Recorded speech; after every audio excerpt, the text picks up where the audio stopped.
নমস্কাৰ বন্ধুসকল, আপোনালোকক স্বাগতম জনাইছো আমাৰ ৰিপৰ্ট আসাম ইউটিউব চেনেলত। আজি ডাঙৰ খবৰ, অসমবাসীৰ বাবে এক বিশেষ সুখবৰ লৈ আহিছো। ৭ অক্টোবৰৰ পৰা ৰাজ্যত অৰুণোদয় যোজনাৰ নতুন পৰ্ব আৰম্ভ হ'ব। মুখ্যমন্ত্ৰী হিমন্ত বিশ্ব শৰ্মাই এই ঘোষণা কৰি জনাইছে অসমত প্ৰায় ৩০ লাখ পৰিয়ালক এই যোজনাত অন্তৰ্ভুক্ত কৰা হ'ব। চৰকাৰৰ ঘোষণা মতে প্ৰতি উপভোক্তাই মাহে ১২৫০ টকা পাই যাব। এই সুবিধা বিশেষকৈ পৰিয়ালৰ মহিলাৰ নামত দিয়া হ'ব বুলি নিশ্চিত কৰা হৈছে। ইতিমধ্যে জিলা প্ৰশাসন, চুবুৰীয়া পঞ্চায়ত আৰু ওচৰৰ কৰ্তৃপক্ষসকলে নতুন আবেদনকাৰীক চিহ্নিত কৰিবলৈ প্ৰস্তুতি আৰম্ভ কৰিছে। অৰুণোদয় যোজনাই আগতে লাখ লাখ পৰিয়ালক উপকৃত কৰিছে। এইবাৰো যিসকলৰ নাম তালিকাত নাছিল তেওঁলোকে নতুনকৈ আবেদন কৰি এই সুবিধা লাভ কৰিব পাৰিব।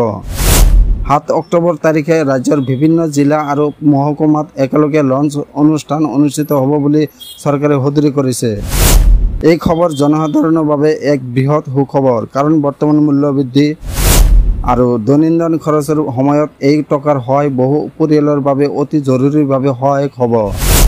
সঁচাকৈয়ে চৰকাৰে আশা প্ৰকাশ কৰিছে অৰুণোদয়ৰ নতুন পদক্ষেপে গৰীবৰ মুখত হাঁহি আনিব। ৭ অক্টোবৰ দিনটো ৰাজ্যবাসীৰ বাবে ইতিহাসৰ এক বিশেষ দিন হ'ব বুলি অনুমান কৰা হৈছে। এইবোৰৰ সম্পূৰ্ণ খবৰ আপুনি আমাৰ ৰিপৰ্ট আসাম চেনেলত সৰ্বপ্ৰথম পাই থাকিব। চেনেলখনত লাইক, শ্বেয়াৰ আৰু ছাবস্ক্ৰাইব কৰিব। আমি পৰৱৰ্তী খবৰ লৈ পুনৰ আহিম। ধন্যবাদ।